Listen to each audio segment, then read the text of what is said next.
శ్రీ గురుభ్యో నమః. అందరికీ నమస్కారం. తెలుగు హోమియోపతి గురుకులానికి స్వాగతం.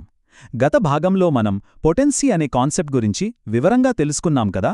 సరే, ఇప్పుడు అసలు విషయానికి వద్దాం. ఆ థియరీని మన ప్రాక్టీస్లో అంటే క్లినిక్లో పేషెంట్కి మందు ఇచ్చేటప్పుడు ఎలా అప్లై చేయాలో ఈ వివరణలో స్పష్టంగా చూద్దాం. సరే, పొటెన్సీ అంటే ఏంటో మనకొక ఐడియా వచ్చింది. కానీ అసలు కథ ఇక్కడే మొదలవుతుంది కదా. సరైన మందును ఎంచుకోవడం ఒక ఎత్తు అయితే, దాన్ని సరైన పద్ధతిలో సరైన మోతాదులో ఇవ్వడం ఇంకో ఎత్తు.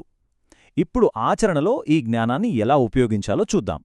మనం ఎంత కష్టపడి సిమిలిమం వెతికినా సరే, ఆ తర్వాత మనందరి మెదడులో ఒకే ఒక పెద్ద ప్రశ్న మొదలవుతుంది. ఆ ప్రశ్నకు సరైన సమాధానం దొరికితేనే మన చికిత్స సక్సెస్ అవుతుంది.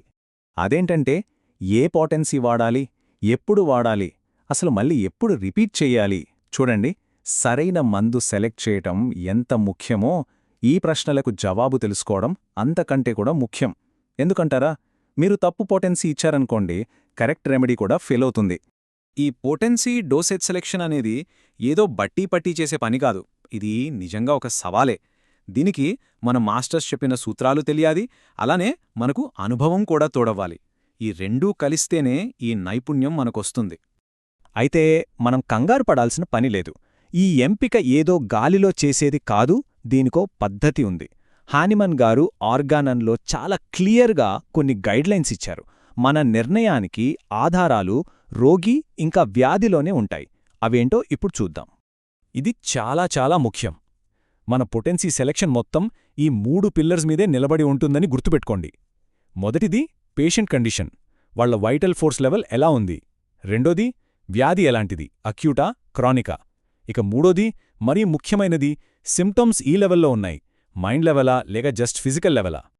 అక్యూట్ డిసీజ్కి క్రానిక్ డిసీజ్కి మనం ఇచ్చే ట్రీట్మెంట్ అప్రోచ్లో చాలా తేడా ఉంటుంది. ఉదాహరణకి జ్వరం, జలుబు లాంటి అక్యూట్ కండిషన్స్ వచ్చాయనుకోండి, అక్కడ తక్కువ పొటెన్సీలను అవసరాన్ని బట్టి గంటకి కూడా రిపీట్ చేయాల్సి రావచ్చు. కానీ ఆర్థరైటిస్ లాంటి క్రానిక్ కేసుల్లో అలా కాదు. హై పొటెన్సీలు వాడతాం, అది కూడా ఒక్క డోస్ ఇచ్చి వారాలు నెలల పాటు వెయిట్ చేయాలి. ఇక ససెప్టిబిలిటీ అంటే రోగి శక్తి స్థాయి. ఇది చాలా కీలకం. స్ట్రాంగ్గా మంచి వైటల్ ఫోర్స్ ఉన్న పేషెంట్స్ అనుకోండి, వాళ్ళు మీడియం లేదా హై పొటెన్సీని కూడా తట్టుకోగలరు. కానీ అదే పేషెంట్ చాలా వీక్గా నీరసంగా ఉన్నారనుకోండి, వాళ్ళకి పొరపాటును కూడా హై పొటెన్సీ ఇవ్వకూడదు. ఎందుకంటే అది భరించలేని అగ్రవేషన్కు దారితీస్తుంది. సో సింపుల్ రూల్, వీక్ పేషెంట్కి ఎప్పుడూ లో పొటెన్సీతోనే స్టార్ట్ చేయాలి. ఇదే మన మాస్టర్స్ చెప్పిన ఒక గోల్డెన్ రూల్. ఇది ఎప్పటికీ గుర్తుంచుకోవాలి.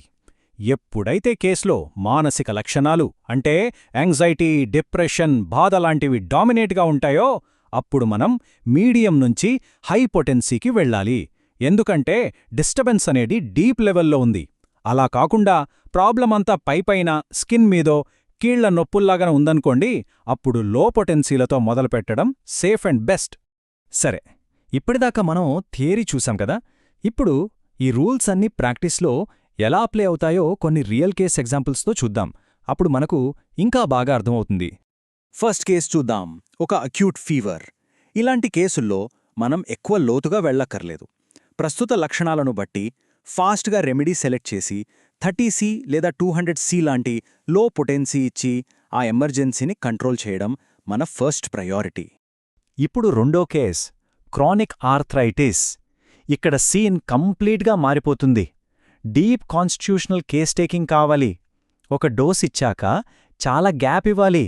జనరల్గా 200C లేదా 1M లాంటి హై పొటెన్సీతో స్టార్ట్ చేస్తాం. ఇక్కడ పేషెన్స్ చాలా ముఖ్యం. ఇక మూడో example, mental and emotional problems డామినేట్గా ఉన్న కేస్. ఇక్కడ సమస్య పైకి కనిపించేది కాదు, దాని మూలాలు చాలా లోతుగా మైండ్ లెవెల్లో ఉంటాయి. ఆ రూట్ కాజ్ని టచ్ చేయాలంటే మనకు 1M, 10M లాంటి హై పొటెన్సీయే కావాలి. లో పొటెన్సీ ఎక్కడ కేవలం పైపైన తాత్కాలిక రిలీఫ్ ఇవ్వచ్చు అంతే. ఇప్పుడు మనం చాలా జాగ్రత్తగా ఉండాల్సిన విషయం, సాధారణంగా చేసే తప్పులు. ఇవి తెలియకుండానే చాలామంది చేస్తుంటారు. ముఖ్యంగా మొదటి డోస్ పనిచేయడం మొదలుపెట్టకముందే ఆతృతతో ఇంకో డోస్ వేసేయడం. ఇది చాలా ప్రమాదం. ఇది కేసును మొత్తం పాడుచేస్తుంది. అలాగే అవసరం లేకపోయినా హై పొటెన్సీ వాడితే అది పేషెంట్కి మేలుకన్నా కీడే ఎక్కువ చేస్తుంది. మందు ఇచ్చాక పేషెంట్ రెస్పాన్స్ని అబ్జర్వ్ చేయడం ఒక ఆర్ట్. బెస్ట్ క్యూర్ ఏంటంటే అస్సలు అగ్రవేషన్ లేకుండా పేషెంట్ ఇంప్రూవ్ అవ్వడం, లేదా చిన్నగా షార్ట్గా ఒక అగ్రవేషన్ వచ్చి ఆ తర్వాత లాంగ్ లాస్టింగ్ ఇంప్రూవ్మెంట్ వచ్చినా అది గుడ్ సైన్. కానీ అగ్రవేషన్ రోజుల తరబడి కంటిన్యూ అవుతోందంటే, లేదా అసలు సంబంధం లేని కొత్త సిమ్టమ్స్ వస్తున్నాయంటే మనం ఎంచుకున్న రెమెడీ లేదా పొటెన్సీ రాంగ్ అని అర్థం చేసుకోవాలి.